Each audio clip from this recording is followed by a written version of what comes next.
Hey y'all, welcome to Sweet Tea Astrology and Tarot. My name is Erica. Welcome to the channel. I'm so happy that you found me. Happy solar eclipse, y'all, because today is the day. Y'all have heard me talking about it and beating it to death for the last 6 months. I am so excited. I hope you can hear it in my voice because the sun and the moon are trining my rising sign right now.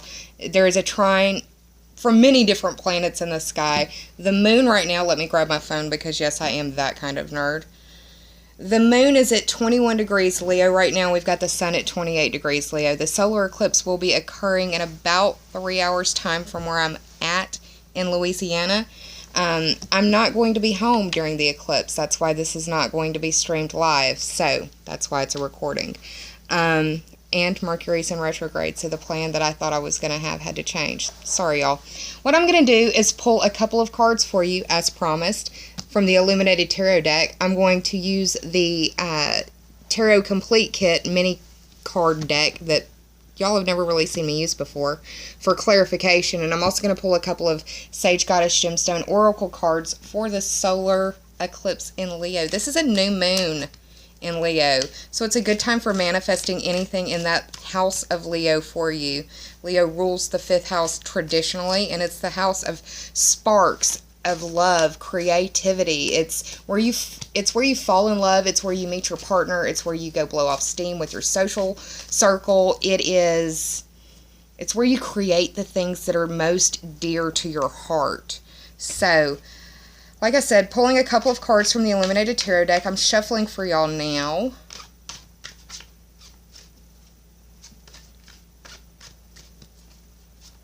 What is this solar eclipse bringing forth for all of us?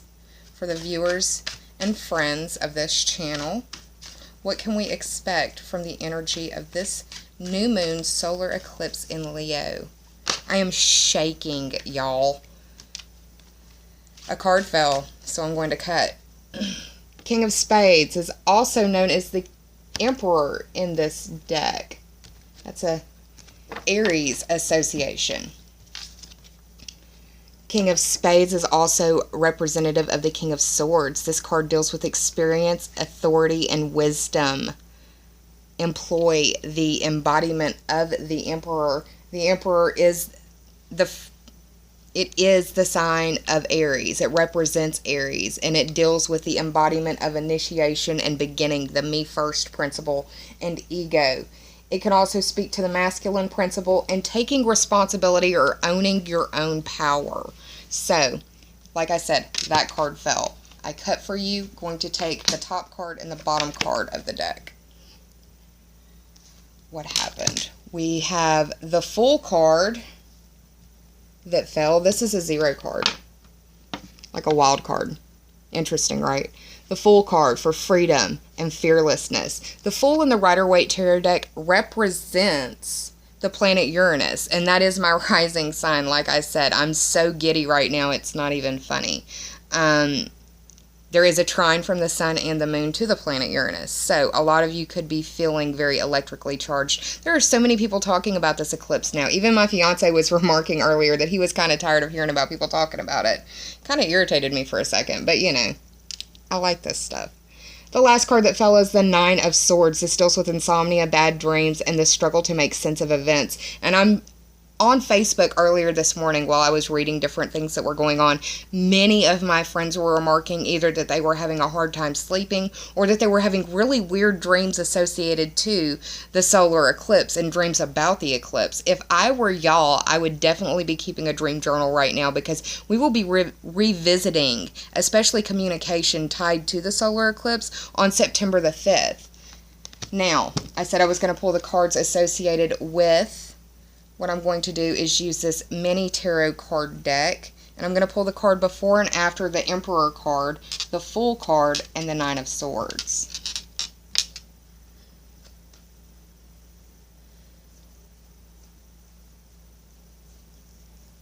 I think while I do that, I'm going to hit the pause button because it's going to be a second, and y'all shouldn't have to wait through that. So hang on, I'm going to pull the cards, and I'll be right back. Okay, y'all, I'm back with the cards, and it took a minute. I'm glad I paused. So, for the Emperor cards that were surrounding in the mini tarot deck that I'm using, this is the Emperor card. This card is definitely postured towards the past, so you could be reflecting on growth that you've experienced from the past. You may want to look back 6 months from now and see where exactly this seed was planted and how much you have grown from it. The interesting thing was that it was surrounded by the Six of Cups and the Wheel of Fortune. And the Six of Cups is an interesting card. The six speaks to the theme of growth. It also speaks to the sixth house on the astrological wheel. And that house is ruled by Virgo. That house is definitely experiencing some communication issues because Mercury is retrograde right now. So you may be having difficulty in your communication or your thought, your movement in areas of work and health or your daily grind. It may be that you're getting kind of caught up in the sludge of things right now because things are moving kind of backwards or feeling like they are moving backwards. It won't be that way forever. We will be revisiting Mercury going station direct at this very point in time, so we'll get clarity come September 5th, past September 5th especially.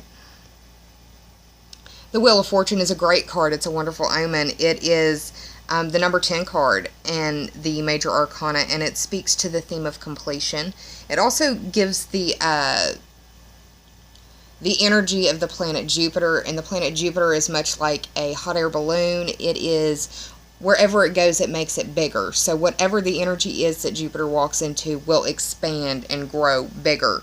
That's why it's really good to tie up the ends with Jupiter and Libra. So when Jupiter moves into Scorpio in October, you have good things growing as opposed to not so good things. The Wheel of Fortune is definitely...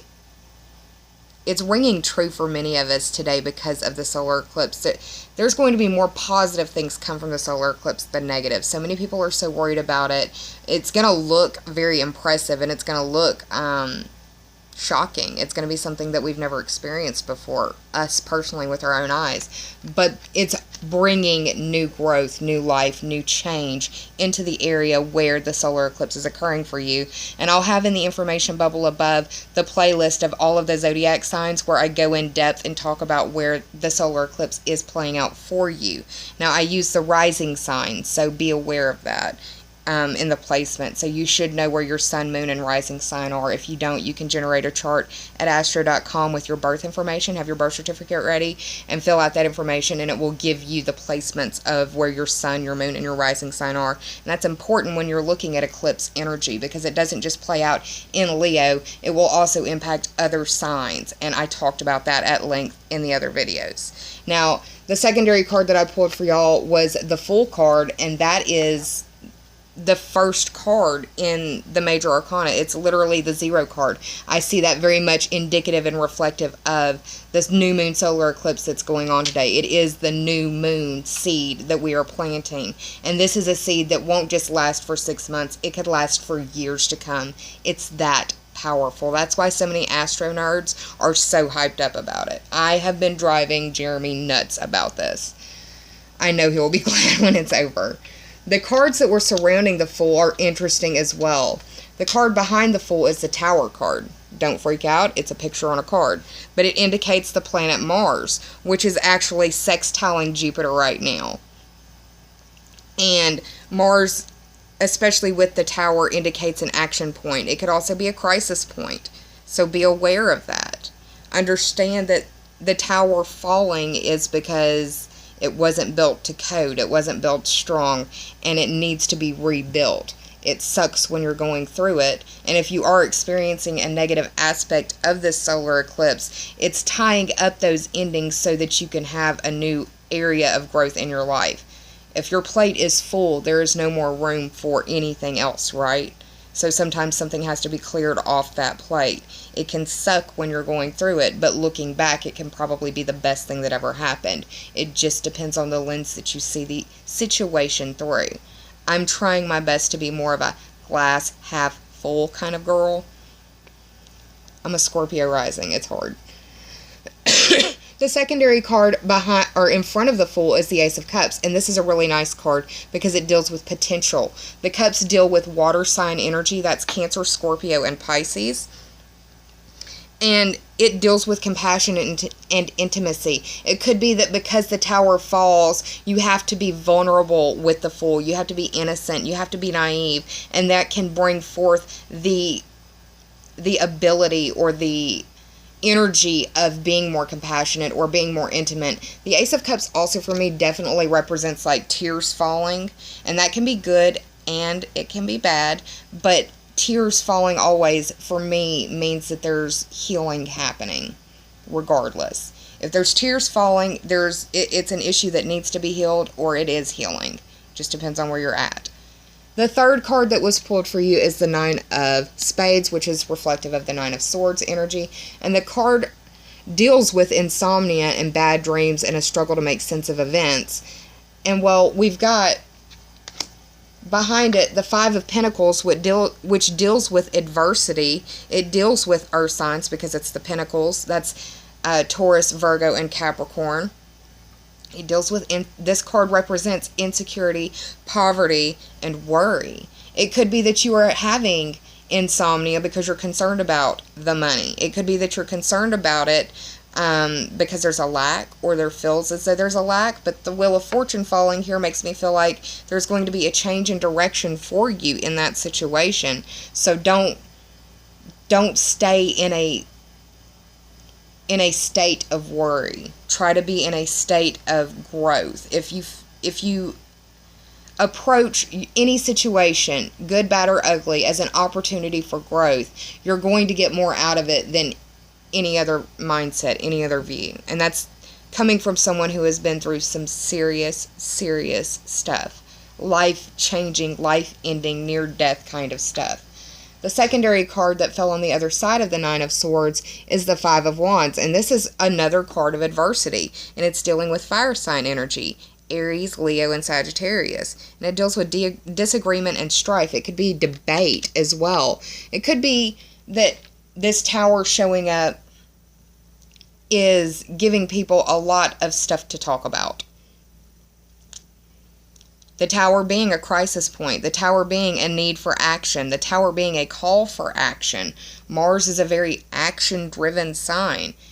Mars rules Aries. We had the Aries card fall. It could be that there is some serious stuff going on with an Aries in your world. Aries is undergoing a Uranus transit right now. Uranus is the planet of shocks and surprises, liberation, changes, and rebellion. Aries rules the head. And I said in a I think it was the Libra video that I just uploaded, where you could be dealing with actual physical changes to your situation. You could be reflecting on people's changes in their world and how their mindset has changed. It could change your mindset on things as well. It could be that this total solar eclipse in Leo is truly a total eclipse of the heart, and you've come out of it a completely different individual. I'm taking that on. I hope that you take that energy on as well. I think that overall, with the Wheel of Fortune, the Ace of Cups showing up, these are good things for us. Don't let the tower scare you. Understand that change must happen. And there has to be endings to chapters before new ones can be written. So, what I'm going to do now is shuffle for you from the Sage Goddess Gemstone Oracle deck.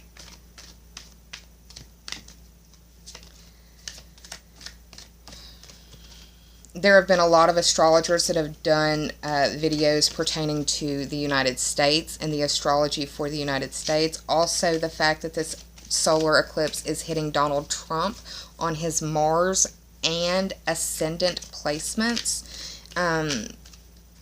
It will be a very interesting time for America here in the next 6 months to a year, even past that. The changes that we experience as a nation are going to reverberate for years to come.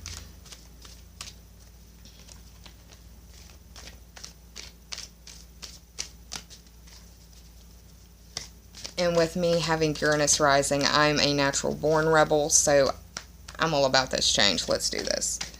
And that's not necessarily a political statement. It's just more what we have and what we've been working with, what we've been operating with as a society, as a nation, as a world, as a system, as humanity. It's clearly not working for us. I just had a card pop, so I'm going to cut the deck for us. That also means I need to shut my daggone mouth. going to pull the top and the bottom card from this deck as well. Okay, y'all, let's see what we got. The first card, Rose Quartz, heart healing and love. Leo rules the heart. That's why I use this. That's why I've been using the theme of total eclipse of the heart. Not only do I love that song, but it's also really the embodiment of what this eclipse energy is. The Rose Quartz card can help, or Rose Quartz as a gemstone can help heal and amplify the vibrations of the heart chakra. It reads, Rose Quartz is a stone of universal love energy. It draws love to the bearer and brings peace during times of transition. And that's what eclipse season is, a period of intense transition. It eases heartache, and you have pulled this card because your heart space needs healing in order to give and receive love. So meditate with Rose Quartz to lower your walls, to initiate self-love, and to love others more deeply. What do you see here? Heart growth. I'm just saying, y'all. The card that flipped while I was shuffling was a black onyx card, and it deals with self-mastery, inner strength, and focus. It can help heal and amplify the vibrations of the root chakra. Black onyx purifies your thoughts, enhances mental aptitude, and encourages persistence. It also has a calming influence. You've pulled this card because you need to be reminded of the following principle. As we think, so we believe and behave. Meditate with black onyx to encourage positive thinking, to promote resilience, and embrace a tranquil outlook. And the final card that I pulled for you is the Malachite card. It deals with divine feminine healing and protection. Malachite can help heal and amplify the vibrations of the heart chakra, again, ruled by Leo. Malachite is the divine feminine stone of protection and healing, and it's been used for thousands of years to stimulate life force energy and to absorb pollutants from the atmosphere, aura, and body. You've pulled this card because you are in need of a health power boost. Meditate with Malachite for feminine healing, protection while traveling, which is important during a Mercury retrograde, and overall well-being. Well, y'all, I'm excited about the changes that this eclipse is going to bring in my world, and I hope that you are too. I suggest you Google or YouTube other astrologers for those different videos about their interpretations on what's going on in the American society as a whole, because this is something that we are going to be, like I said, reflecting on for the next many years. Also, be thinking about our president, because he's under a lot of stress, and whether you like him or not, he is the leader of our nation, and we need a strong leader for a strong nation. That's all I'm going to say about that. I do hope that you're well. I'm sending you a lot of love, and I will be around for your September videos soon. I hope that you enjoyed this format. It was a little different from what I normally do, and if you did enjoy it, please give me a like, a thumbs up, or a share. And if you've already done that, thank you so much. Please take care of yourself, and please be kind to yourself. Save some of that kindness for others, because we're all going through private battles in our world that some of us may never speak about to another living soul. I'll see y'all soon. Namaste, y'all. Bye.